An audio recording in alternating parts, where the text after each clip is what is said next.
मुझे लगता है बीजेपी को अपना नाम बदलकर बेचे जाओ पार्टी कर लेना चाहिए।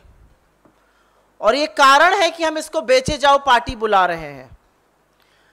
अब पता चला है कि सरकार ने यह निर्णय लिया है कि जिन सरकारी बैंकों को वो बेचेगी उसमें से पूरी तरह अपना शेयर बेचकर निकल जाएगी।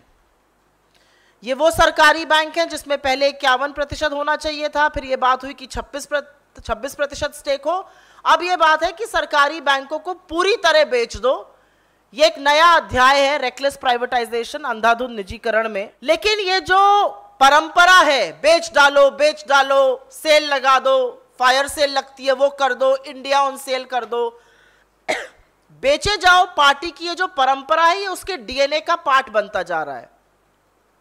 और ज्यादा दूर जाने की जरूरत नहीं, पिछले 2 महीने में ही उठाकर देख लीजिए क्या क्या किया है।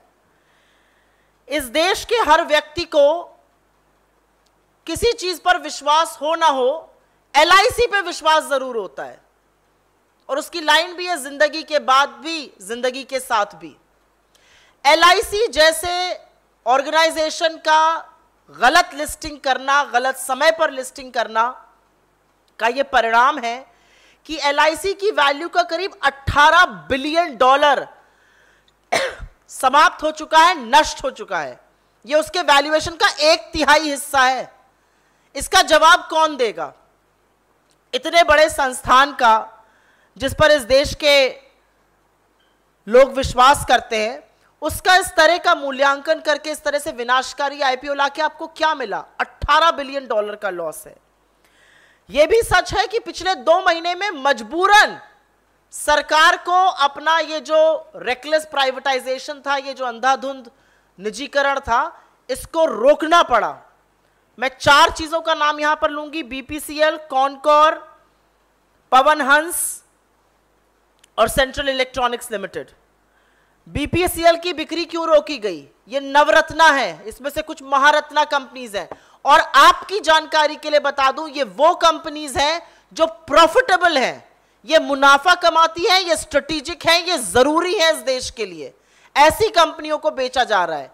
एक चीज होती है चलो कंपनी मुनाफा नहीं कमा रही है, लॉस में है, और नॉन स्ट्रेटेजिक सेक्टर में। ये स्ट्रेटेजिक सेक्टर में कंपनीज हैं, ये मुनाफा कमाती हुई कंपनीज हैं। सिंगल माइंडेड फोकस ये है कि इन कंपनीज को बेचो, इनके पास जो भूमि है उसको हथियाओ, कब्जियाओ और उसको अपने चंद पूंजीपति मित्रों के हाथ में सौंप दो। सिर्फ और सिर्फ एक ये फोकस है जमीनों को हड़प कर बेच देने का। कि बेचे जाओ पार्टी का असली मंसूबा है, अपने से तो कुछ बना नहीं है 8 साल में। एक भी ऐसी कंपनी, एक भी ऐसा संस्थान, एक भी ऐसा इंस्टीट्यूशन भारतीय जनता पार्टी जिसका नाम बेचे जाओ पार्टी है बचा ले, जो इन्होंने 8 साल में बनाया, एक भी इंस्टीट्यूशन। हर चीज बेचने का काम किया है। देश के उन इलाकों में जहां पर प्राइवेट बैंक आज भी झांकने नहीं जाना चाहता है, वहां पर आपको पब्लिक सेक्टर बैंक की शाखा जरूर मिलेगी। चाहे कृषि हो, लघु मध्यम उद्योग हो, मछुआरे हो, कॉटेज इंडस्ट्री हो, इनको ऋण देने में प्राइवेट सेक्टर बैंक आज भी कतराते हैं। उनको प्रायोरिटी लेंडिंग पर ऋण देने का काम, कर्जा देने का काम, सहायता करने का काम पब्लिक सेक्टर बैंक्स ने किया।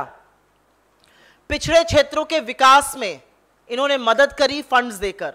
तो पब्लिक सेक्टर बैंकों को सिर्फ एक आर्थिक संस्थान के रूप में नहीं, सामाजिक न्याय, सामाजिक सशक्तिकरण का एक माध्यम बनाकर देखना पड़ेगा। और उससे पलड़ा झाड़ लेना सिर्फ एक अनैतिक और गैर जिम्मेदार सरकार कर सकती है। आज इस देश में नफरत फैलाने वालों को तो पॉलिटिकल पेट्रोनेज मिलेगा, भारतीय जनता पार्टी के वो नेता बनेंगे, स्टार प्रचारक बनेंगे। लेकिन जो नफरत फैलाने और बोलने वालों के बारे में रिपोर्टिंग होगी, उनको आप जेल में डालिएगा, क्योंकि आपके फेक न्यूज के रैकेट को वो बस्ट करते थे, उनको आप जेल में डालिएगा। और ये कुछ नहीं, ये एक डरपोक और कायर सरकार की निशानी है। उनका यही एक शायद दुर्भाग्य था कि वो इस देश को, यहां के लोगों को, मीडिया के साथियों से को वो शायद सच दिखाने की कोशिश करते थे। पर आप सच की आवाज, एक आवाज को दबा सकते हैं, आप सच की तमाम जो उठती आवाजें उनको नहीं दबा पाइएगा।